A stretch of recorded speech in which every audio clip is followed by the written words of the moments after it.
Nag-crave na naman ang aking jusawa sa niluto kong chapsoy. Kaya ito, magluluto ulit ako. Mini vlog. Pero bago yan, intro muna tayo.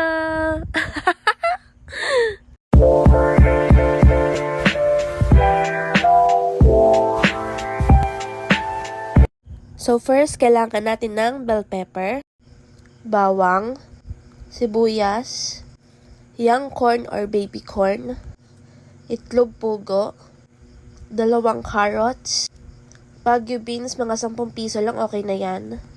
Syempre, di mawawala ang cauliflower, be. Ano ba yan? And ang ating repolyo, yung napakalaki. At para mas sumarap, syempre, gagamit tayo ng crab and corn ng Knorr. At hindi rin mawawala ang ating atay. Pero syempre, hinugasan ko na rin yan para maging malinis siya. Oo, be, hinugasan ko yan. Oo. So, syempre, proceed na tayo sa paghihiwa. ASMR!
So first, maglalagay tayo ng mantika.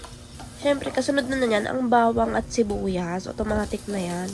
Then, mix mo lang. Then, bell pepper. Ang bilis, ano ba yan? Then, ayan, mix mo lang. Then, add mo na yung carrots. Tsaka, i-mix mo lang ulit. Ganon. And, Baguio beans. Then, mix all together mo lang para mabilis lumambot. Then, maglalagay ako ng tubig. Para, ayan, magkaroon na siya ng sabaw kasi i-absorb din naman yan mamaya. So, ayun na nga guys, tigil muna natin yung ASMR. Alam nyo ba, nakalimutan ko ilagay yung atay. Kaya, ayan, on the spot, lulutuin ko siya sa aking electric cooker. And buti na lang talaga mabilis makaluto tong electric cooker. Kaya habang pinapalambot ko yung mga gulay, niluluto ko na siya dito. Buti na lang talaga meron ako nito. Lifesaver talaga siya, be. Oo, kaya ako sa'yo mag-check out ka na kahit wala ako yellow basket.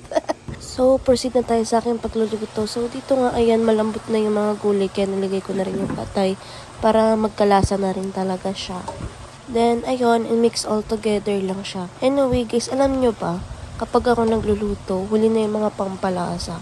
Kasi minsan kahit wala pang pampalasa, masarap na siya. Oo, kasi luto ko nga siya, kaya masarap. Hindi, joke lang. Kumbaga, parang sa bawang, sibuyas, sa bell pepper, nagkakalasa na siya. Kumbaga, pag naglagay na ako ng asin, ng paminta, parang, yun na lang, kapag may kulang na lang talaga sa lasa niya. Pero, minsan nga pa nagluluto ako ng mga, ano ba tawag dito? Anong luto yun? Pag nagluluto ako ng pakbet or pinakbet, o minsan wala na talaga siyang pampalasa maliban sa paminta. Kasi nga, sumasarap na siya doon pa lang sa giniling. Ewan ko, ganun yung nararamdaman, ganun yung nalalasahan ko. Sarap nga siya. Then, syempre, huli ko nang nilalagay yung repolyo kasi mabilis lang lumambot yan. Kumbaga, pag nilagay ko siya sa unahan, lasog-lasog na siya dyan, panigurado. Then, ayan, mix all together lang para mabilis siya lumambot. Ganun. Then, sa part na yan, nag-add lang ako ng water kasi nga, ina-absorb niya yung water. Nung mga gulay ba, ina-absorb yung water. Ganun. Oo. Gulo ko na mag-voice over. Di ko alam kung bakit. Then, after that, hintayin ko na lang talaga siya kumulo. Then, nung kumulo na siya, tsaka ko naman nilagay yung baby corn. Ewan ko, ano ba dapat inuuna? Repolyo, baby corn. Parehas lang kasi silang malambot. Then, ayan, mix all together lang. Oo, mix lang natin yan. Madali lang yan. Alam mo naman na yan. Ba't pa ako nag-explain? Then, bago pa siya kumulo, isilalagay ko na tong Norna crab and corn. Yes. Kasi sa part na yun, mabilis na lang siya kumulo. Mabilis na rin yan lalapot.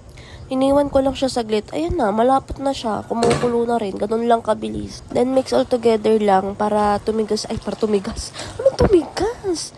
Para lumambot pa yung mga baby corn na nilagay ko kanina. Then, ayan, sabi ko nga kanina, doon ako sa huling part naglalagay ng pampalasa. And, katulad yan, ayan, paminta lang nilagay ko kasi okay na yun. Kaya wala ng asin kasi may crab and corn na rin naman kasi. So, sa part na yan, girl, akala ko tapos na ako. Yung pala, Bining, nakalimutan ako. Papatikin ko sana. So, ayun na nga, nakalimutan ko yung itlog pogo. Kaya, ayan, ilalagay ko na siya. Like, huling-huli na nga, nakalimutan pa. But anyways, luto naman na talaga yun. And ihahalo na lang yun. So, less hassle na rin talaga yun. So, ayan, ito na nga yung final look. Like, masarap siya.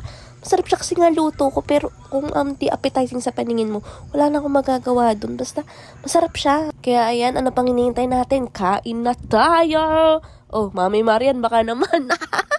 Yun lang. Maraming salamat. So, teka lang guys ha. Don't forget to follow my Facebook and subscribe to my YouTube channel.